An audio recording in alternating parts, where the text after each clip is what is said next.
আসসালামু আলাইকুম। আশা করি সকলেই ভালো আছেন। সুপ্রিয় চাকরিপ্রত্যাশী ভাই বোনেরা, বাংলাদেশ পল্লী উন্নয়ন বোর্ডে একটি নিয়োগ সার্কুলার প্রকাশ করা হয়েছে। সরকারি একটি নিয়োগ সার্কুলার, স্থায়ী একটি নিয়োগ সার্কুলার। বাংলাদেশের যেকোনো জেলার যেকোনো প্রার্থী কিন্তু এই নিয়োগ সার্কুলারে আবেদন করতে পারবেন। মোটামুটি অনেক বড় একটি নিয়োগ সার্কুলার, যেখানে শুধুমাত্র অষ্টম শ্রেণী পাশ করে পদসংখ্যা রয়েছে ৭২টি। এছাড়াও এসএসসি পাশ করে, এইচএসসি পাশ করে অনেক বড় বড় পদসংখ্যা রয়েছে। আজকের এই ভিডিওর মাধ্যমে এই নিয়োগ সার্কুলার নিয়ে বিস্তারিত আলোচনা করব। আপনার শিক্ষাগত যোগ্যতা অনুযায়ী আপনি কোন পোস্টে আবেদন করবেন, এই ভিডিওটা দেখলে আপনি বুঝতে পারবেন। এখানে বলা হয়েছে বাংলাদেশ পল্লী উন্নয়ন বোর্ডের একটি নিয়োগ সার্কুলার, যেটা হচ্ছে রাজস্ব খাতভুক্ত নিয়োগ সার্কুলার, মানে সরকারি চাকরি, স্থায়ী একটি চাকরি। এরপরে বলা হয়েছে এই নিয়োগ সার্কুলারে বাংলাদেশের স্থায়ী নাগরিকরা আবেদন করতে পারবেন। মানে বাংলাদেশের যে কোনো জেলার যে কোনো প্রার্থী, ছেলে হোক মেয়ে হোক, উভয় প্রার্থী এই সার্কুলারে আবেদন করতে পারবেন। এরপরে বলা হয়েছে এই আবেদনটি অবশ্যই অনলাইনের মাধ্যমে, যে লিঙ্ক দেখতে পাচ্ছেন এই লিঙ্ক থেকে প্রবেশ করে আবেদনটি করতে হবে। সো আশা করি বুঝতে পেরেছেন। তো এই নিয়োগ সার্কুলার নিয়ে আমি আপনাদেরকে বিস্তারিত বিষয়গুলো জানাবো। পদের নাম, পদের সংখ্যা, শিক্ষাগত যোগ্যতা। আপনি আমাদের মাধ্যমেও আবেদন করে নিতে পারবেন। সেই ক্ষেত্রে আমাদের হোয়াটসঅ্যাপ নাম্বারটা কমেন্ট বক্সে দেওয়া রয়েছে, যোগাযোগ করতে হবে। আর আমাদের একটি ইউটিউব চ্যানেল রয়েছে, যারা ইউটিউব থেকে ভিডিওটা দেখতেছেন, এমআর রায়হান হাসান চ্যানেলটি অবশ্যই সাবস্ক্রাইব করে রাখবেন। আর যদি আপনি ফেসবুক থেকে দেখে থাকেন, জব প্লাস বিডি ফেসবুক পেজের মাধ্যমে পেজটি ফলো করে রাখবেন। তাহলে কিন্তু বাংলাদেশের সকল নিয়োগ সার্কুলারগুলো সবার আগে আপনি আমাদের মাধ্যমে জেনে নিতে পারবেন। প্রথম পদের নাম সহকারী পরিচালক নির্মাণ, যেখানে নবম গ্রেড একটি পদ রয়েছে। যারা প্রথম পদটিতে অ্যাপ্লিকেশন করতে চাচ্ছেন, শিক্ষাগত যোগ্যতার প্রয়োজন সিভিল ইঞ্জিনিয়ারিংয়ে স্নাতক ডিগ্রি, অর্থাৎ সিভিল ইঞ্জিনিয়ারিং নিয়ে অনার্স বা ডিগ্রি করেছেন, তাহলে আবেদন করতে পারবেন। দ্বিতীয় পদের নাম সহকারী প্রোগ্রামার একটি পদ রয়েছে। যারা কম্পিউটার সায়েন্স অথবা কম্পিউটার সায়েন্স অ্যান্ড ইঞ্জিনিয়ারিং নিয়ে লেখাপড়া করেছেন, কম্পিউটার সায়েন্স ডিপার্টমেন্ট থেকে লেখাপড়া করেছেন, তারা কিন্তু আবেদন করতে পারবেন। গবেষণা কর্মকর্তা পদে 3টি পদ রয়েছে। যারা অর্থনীতি অথবা পরিসংখ্যান সাবজেক্ট নিয়ে যারা মাস্টার্স কমপ্লিট করেছেন, তারা আবেদন করতে পারবেন। সহকারী আর্টিস্ট পদ রয়েছে একটি।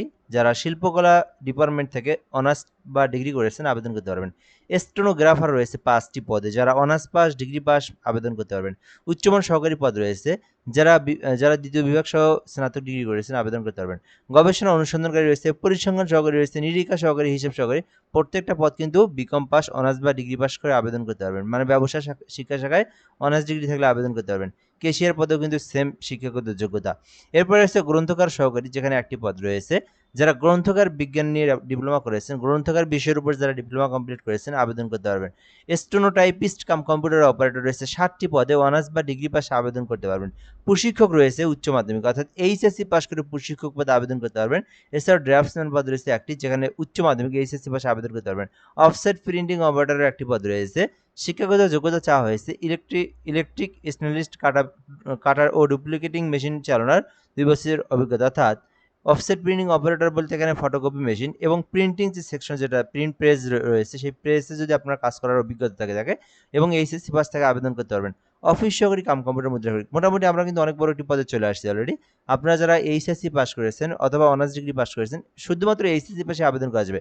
এসএসসি পাশে আবেদন করা যাবে। মাধ্যমিক স্কুল সার্টিফিকেট পাস, অর্থাৎ এসএসসি পাস, শুধুমাত্র এসএসসি পাস থাকলে আপনি অফিস সহকারী কাম কম্পিউটার অপারেটর 30টি পদ রয়েছে, এখানে আবেদন করতে পারেন। তবে এক্ষেত্রে অবশ্যই কম্পিউটার সম্পর্কে বেসিক দক্ষতা, মানে টাইপিং এর কাজটা জানা থাকতে হবে। এছাড়াও ডাটা এন্ট্রিতেও আবেদন করতে পারবেন। তারপর প্রুফ রিডার রয়েছে, এটাতেও আবেদন করতে পারেন। স্টোর কিপারেতেও আবেদন করতে পারেন। তবে এই নিয়োগ সার্কুলারের মধ্যে সবথেকে বড় এবং সবথেকে ইন্টারেস্টিং পদটা কিন্তু রয়েছে, সেটা হচ্ছে অফিস সহক, যেখানে মোট পদের সংখ্যা রয়েছে 72টি। বিশাল বড় পদের সংখ্যা, কিন্তু 72টি পদ রয়েছে এখানে। অফিস সহক পদের নাম, যেখানে কিন্তু 20তম গ্রেডে নিয়োগ দেওয়া হয়েছে। জাস্ট অষ্টম শ্রেণী পাস থাকলে হবে। এগুলোতে আবেদন করতে কোনো অভিজ্ঞতার প্রয়োজন নেই, কোনো কিছু জানারও প্রয়োজন নেই।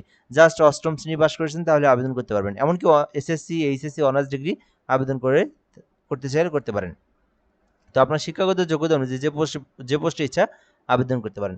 আবেদনটা মূলত করবেন কিভাবে এবং সময়সীমাটা, বর্তমানে কিন্তু আবেদনটা চলমান রয়েছে। এই আবেদনটা আপনারা এই আগস্ট মাসের 23 তারিখ পর্যন্ত করতে পারবেন। মানে এই মাসের 23 তারিখ পর্যন্ত আবেদনটি করার সময়সীমা থাকবে। এরপরের বিষয় হচ্ছে অ্যাপ্লিকেশন করার প্রসেসটা। যারা নিজেরা অ্যাপ্লিকেশন করতে পারেন, এই যে একটা লিঙ্ক দেখতে পাচ্ছেন, BRDB টেলিটক.com বিডি, মূলত আপনাকে এই লিঙ্কটাতে প্রবেশ করে আবেদন করতে হবে। সো এখানে লিঙ্কটাতে প্রবেশ করলে আপনার সামনে একটা আবেদনের ফর্ম চলে আসবে। আবেদনের ফর্ম পূরণ করবেন, তারপর আপনারা আবেদনটা সম্পূর্ণ করবেন। অনেকেই নিজেরা আবেদন করতে পারেন না, সেক্ষেত্রে আমাদের হোয়াটসঅ্যাপ নাম্বার দেওয়া রয়েছে, যে নাম্বারটিতে ঘরে বসে যোগাযোগ করে বাংলাদেশের যে কোনো সরকারি চাকরির আবেদন একদম নির্ভুলভাবে আমাদের মাধ্যমে করে নিতে পারবেন। জাস্ট আপনার ইনফরমেশনগুলো দিবেন, আমাদের টিম আপনাকে অ্যাপ্লিকেশন করে দিবে, দেন আপনাকে অ্যাপ্লিকেশন কপির পিডিএফটা সঙ্গে সঙ্গে পাঠিয়ে দিবে। চাইলে যোগাযোগ করতে পারেন এই নাম্বারটিতে যোগাযোগ করে। সো পরবর্তী বিষয় হচ্ছে আবেদন হয়ে গেলে আপনাদেরকে কিন্তু একটা ফি জমা দিতে হবে। যারা নিজেরাই আবেদন করবেন আপনাদেরকে কিন্তু একটা ফি সেটা কিন্তু আপনাদেরকে পেমেন্টের এসএমএস এর মাধ্যমে ফিটা জমা দিতে হবে টেলিটক সিমের মাধ্যমে। তো এখানে বলা হয়েছে এখানে 1 থেকে 3 নাম্বার কর্মীর মধ্যে আবেদন করলে ৳223 জমা দিতে হবে অর্থাৎ নবম গ্রেডের পদগুলোতে। আর আপনি যদি 4 নম্বরে আবেদন করেন ৳168। আর নিচের যেকোনো পোস্টে এখানে বলা হয়েছে 5 থেকে 20 নাম্বার যেকোনো পদে আবেদন করেন না কেন 5 থেকে 20 এর মধ্যে আবেদন করলে ৳112 সরকারি ফি আপনাদেরকে জমা দিতে হবে। আর আপনি যদি নিজের অফিস থেকে আবেদন করেন ৳56 জমা দিতে হবে। আর জমা দেওয়ার সময় অবশ্যই আপনাদের মোবাইল সিমে মিনিমাম ৳10 এক্সট্রা বেশি রিচার্জ করবেন বা যেন আপনাদের এসএমএস এর জন্য থাকে। যেহেতু পেমেন্ট করবেন আপনারা এসএমএস পাঠাবেন। তো পেমেন্ট পাঠানোর প্রসেসটা হচ্ছে BRDB ইউজার আইডি 16322 এই নাম্বারে সেন্ড করলে এটা আপনাকে পিন নাম্বার দিবে। পরবর্তীতে আবার আপনারা এই 16322 নাম্বারে সেন্ড করলেই আপনার পেমেন্ট হয়ে যাবে। এই পদ্ধতিতে আপনার আবেদনটি সম্পূর্ণ করতে হবে। সো আবেদনটি বর্তমানে চলমান রয়েছে। যেহেতু মোটামুটি অনেক বড় একটি নিয়োগ সার্কুলার আবেদনটি করে রাখতে পারেন। আজকের ভিডিওটা এ পর্যন্তই। ভালো থাকবেন। আসসালামু আলাইকুম।